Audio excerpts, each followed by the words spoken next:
Buat yang belum tahu apa itu Peaky Blinders adalah serial drama kriminal garapan Stephen Knight yang berlatar sekitar tahun 1920-an yang mengangkat cerita tentang gangster asal Birmingham, Inggris, yaitu keluarga Shelby. Dalam perjalanan mereka mengembangkan nama dan bisnis mereka. Pemimpin dari keluarga Shelby itu sendiri pernah bernama Thomas Shelby yang diperankan oleh Brian Murphy. Meskipun Tommy Shelby terlihat kejam dan berdarah dingin, ada beberapa sifat kebaikan yang bisa kita tiru dalam menjalani kehidupan maupun berbisnis. Thomas Shelby mempunyai banyak penggemar bukan tanpa alasan. Tommy mengenal dengan dalam keluarganya. Tommy mengenal pasangnya, juga mempelajari dengan dalam persaingannya dengan musuhnya. Dia tahu luar dalam bisnisnya dan mampu meramalkan semua pergerakan orang lain. Kemampuannya untuk menghadapi berbagai musuh di berbagai situasi di waktu yang bersamaan dan masih bisa menemukan jalan keluar itu sangat mengesankan. Dia punya solusi untuk setiap masalah. Dia menghadirinya sendiri dengan baik, menyadari egonya, kekuatannya, kelemahannya, dan yang terpenting, dia tahu apa yang dia inginkan dan bagaimana cara mendapatkannya. Thomas Shelby adalah pemimpin yang sangat baik. Dia sangat pandai dalam menjalani bisnisnya dan berkolaborasi dengan orang lain. Dan yang paling penting, dia ahli strategi yang hebat. Ya, dia memiliki banyak masalah dalam kepalanya. Ini biasanya berfungsi sebagai penyeimbang untuk kepintarannya. Tapi, kita akan fokus pada bagian terbaiknya dan mengeksplor bagaimana caranya berpikir. Banyak dari kita tidak bisa melihat dan memanfaatkan peluang-peluang yang berdatangan ke depan kita. Kita malah masih merasa susah untuk beradaptasi dengan perubahan yang tidak terduga itu. Kita biasanya merencanakan sesuatu dengan detail di kepala kita, dan ketika kita tiba-tiba melakukan peluang, tapi itu tidak sesuai dengan yang kita rencanakan, kita malah mengabaikannya dan tetap melakukan rencana awal kita. Tommy tidak pernah mempunyai rencana atau bahkan muncul di kepalanya akan menemukan senjata dari ayah ORSS. Tapi dia memanfaatkan peluang itu dengan sangat baik dan memeras seluruh manfaat dari kesempatan itu. Tommy Shelby selalu berhati-hati dalam mengukur langkahnya. Bahkan Thomas Shelby dapat melihat kesempatan dari situasi buruknya yang dia dapatkan. Dia memanfaatkan kematian palsu dan di season 1 untuk mempunyai informan tak bernampak yang terjadi di London. Dia memanfaatkan percobaan pembunuhan Arthur Usual di season 4 dan menyebarkan informasi palsu bahwa Arthur sudah mati. Untuk mengurungkan waktu mempersiapkan rencananya mengalahkan Rukan Sanait. Dia mengubah sesuatu yang buruk menjadi sumber daya yang berharga. Dia melihat situasi dalam perspektif yang berbeda dan mengambil manfaat dari situasi itu untuk keuntungan jangka panjang. Thomas Shelby adalah pria yang cerdas dan tidak gegabah dalam merencanakan sesuatu. Dialah orang yang dibalik segala rencana dan ide bisnis yang dijalani keluarganya. Dia sanggup menyelesaikan berbagai permasalahan dengan memikirkannya baik-baik, semua kemungkinan yang dapat terjadi. Thomas Shelby juga selalu memiliki rencana untuk menjaga Peaky Blinders di puncak permainan mereka. Thomas Shelby merencanakan semuanya, setiap detail. Dia bahkan memvisualisasikan semua kemungkinan yang bisa terjadi sebelum itu terjadi. Dia selalu tahu apa yang akan terjadi dan di mana itu terjadi. Sepanjang series, Tommy tenang, tidak peduli apa hasilnya. Dia tidak terburu-buru atau panik ketika segala sesuatu tidak berjalan sesuai rencananya. Dan dia selalu memiliki rencana cadangan. Beberapa rencana akan gagal dan kita akan belajar dari kesalahan itu dan membawa bisnis ke tingkat berikutnya. Perencanaan adalah kunci adalah untuk sukses. Mengerjakan strategi yang telah direncanakan sebelumnya, sebelum memutuskan apa. Sekarang, semuanya serba instan. Makanan cepat saji, sosial media, game. Kepuasan yang didapatkan sehari-hari dapat didapatkan dengan mudah dan instan. Gara-gara ini, tidak ada lagi yang memiliki kesabaran. Semuanya ingin serba instan. Urus dalam 2 minggu, kayak dalam semalam. Kita tahu bagaimana nasib orang-orang yang haus akan instan ini. Tommy Shelby tahu cara memainkan permainan jangka panjang. Dia mengerti bahwa setiap tindakan kecil adalah menanam benih yang akan tumbuh jika diberi waktu dan perawatan yang cukup. Dan tentu saja, sebagai hadiah untuk semua perencanaan dan kesabarannya, dia menuai hasilnya secara massal selama bertahun-tahun. Walaupun series ini fiksi, kita belum pernah melihat seseorang yang konsisten seperti Thomas Shelby. Dia selalu bekerja untuk mencapai targetnya. Apapun yang dia lakukan, dia memiliki niat untuk mengembangkan bisnisnya. Memudahkannya memang berbeda dari waktu ke waktu, tetapi tujuan utama yaitu konstan, yaitu untuk memperluas Shelby ke limited ke seluruh Inggris dan sekitarnya. Kita tidak dapat melakukan pendekatan yang sama terus-menerus dan berharap bisa berhasil. Dunia ini bergerak. Mengubah pendekatan, strategi, dan rencana adalah hal yang rasional untuk dilakukan. Tapi, jangan pernah mencoba untuk mengubah tujuan akhir. Banyak orang mengabaikan mimpinya untuk mencoba menghilangkan mimpi-mimpinya dari ingatannya. Mereka merasa mimpi yang ingin mereka capai itu tidak realistis. Dan itu membuat mereka mengubah hidup mereka menjadi seperti orang biasa. Dengan karir aman untuk menyebutkan pemikiran mereka. Jika kita tidak mengejar mimpi kita, hal yang sebenarnya tidak mau, kita nantinya akan terus bertanya-tanya pada diri kita sendiri. Bagaimana jika? Apa ya yang bisa terjadi jika aku mengejar yang aku mau? Tommy mengerti bahwa kita haruslah mengejar mimpi kita dan bukan malah berpura-pura merasa baik-baik saja walaupun tidak mencapai mimpi itu. Kalau tidak memiliki pemahaman yang mendalam tentang siapa diri kita, apa yang kita inginkan untuk diri kita sendiri, tidak hanya menemukan apa yang pesan kita, tapi kita juga tahu kita ini ingin menjadi siapa.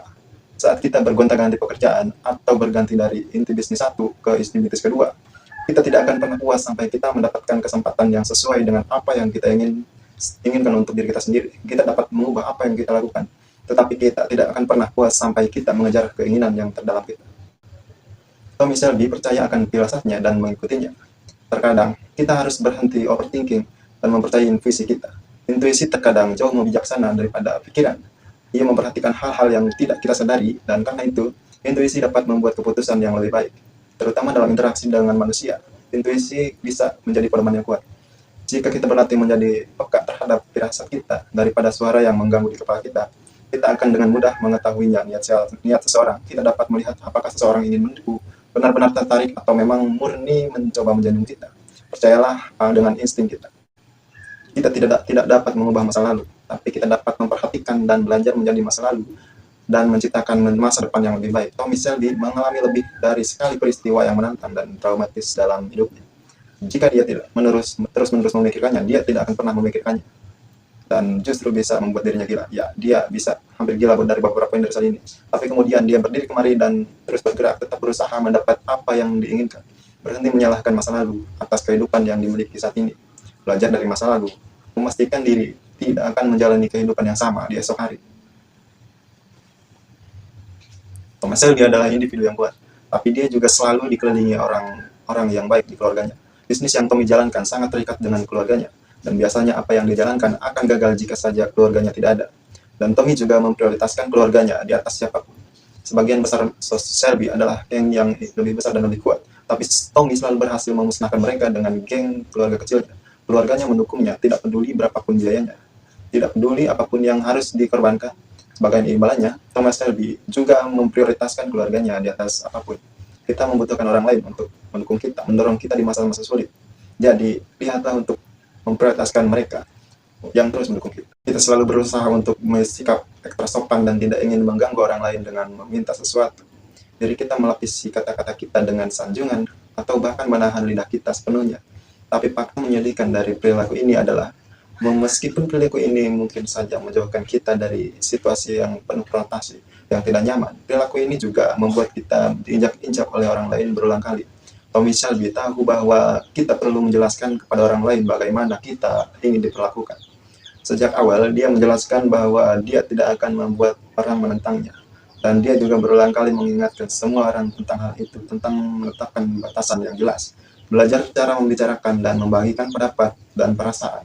Berdiri dengan percaya diri, dan belajar kompromi adalah nomor 2. Tidak ada dua jalan menuju sukses yang sama. Yang sangat banyak orang yang melakukan yang persis sama yang dilakukan orang sukses terdahulu untuk bisa sukses seperti mereka. Banyak yang merasa frustasi karena tidak bisa berhasil melakukannya seperti yang dilakukan orang lain. Kesuksesan orang lain memiliki petunjuk dan harus diteladani, tapi tidak mungkin ada jalan yang sama menuju kesuksesan. Thomas Shelby adalah pria yang tahu bahwa bagaimana caranya berpakaian. Dia selalu mulai dari sistem awal, walaupun membeli pakaian mahal. Cara kita berpakaian dapat membuka pintu kesempatan. Seringkali sekelompok orang tertentu terlihat berpakaian serupa. Jadi jika kita ingin menjadi bagian dari kelompok tertentu, kita harus berpakaian sesuai. Kemampuan berpakaian akan memberikan kita rasa hormat dari orang-orang yang ingin kita hormati dan mengintimidasi orang-orang yang tidak kita inginkan. Bahasa tubuh dapat membuat perbedaan besar, dan yang menarik adalah kebanyakan orang tidak sadar bahwa bagaimana bahasa tubuh seseorang mampu mempengaruhi kebiasaan mereka. Tommy Shelby telah menguasai bahasa tubuhnya. Dia sangat tidak reaktif dalam kebanyakan konfrontasi yang dihadapi. Dia tidak bergeming, gelisah, atau menggaruk-garuk dirinya sendiri. Dia menatap langsung ke mata lawan bicaranya dan bergerak dengan lambat dan tepat. Dia tidak menyilangkan tangannya depan tubuhnya yang biasa-biasa orang lakukan sebagai tindakan untuk melindungi diri atau menyelamatkan pikiran, dan memiliki semua ruang yang dia tempati dan setiap interaksi yang dia lakukan. Mengerti bahasa tubuh akan meningkatkan kemampuan kita dalam menghadapi orang lain.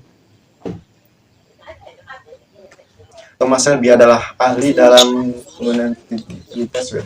Setiap kali seorang mengancamnya, dia menyelipkan percakapan yang menguntungkannya dan menjaga pembicaraan orang lain, dan mengajukan pertanyaan baru yang sering tidak ada hubungannya dengan percakapannya sama sekali. Taktik ini mengalihkan perhatian orang lain dari tujuannya. Sebaliknya,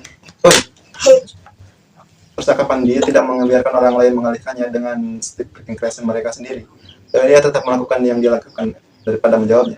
Mengajukan pertanyaan yang tampak tidak relevan dapat memberi kita kesempatan untuk mengambil kembali kendali atas situasi dan mengerahkannya dan ke solusi yang lebih produktif. Beberapa orang lebih termotivasi oleh prospek mendapatkan sesuatu, yang lain oleh rasa takut kehilangan sesuatu. Dan kita semua termotivasi ketika ada jalan tertentu yang merangkul kedua keinginan itu. Itulah sebabnya Tommy memastikan untuk mencapai keduanya, kapanpun dia membutuhkan seseorang untuk terlibat. Dia tidak mengancam. Dia menceritakan bagaimana peristiwa masa depan akan terjadi jika tidak bekerja sama, apa yang dirugikan jika tidak terjadi, apa yang akan didapatkan jika bekerja sama. Ini adalah strategi persuasif yang jauh lebih unggul daripada sekedar memerintah atau mengancam orang lain.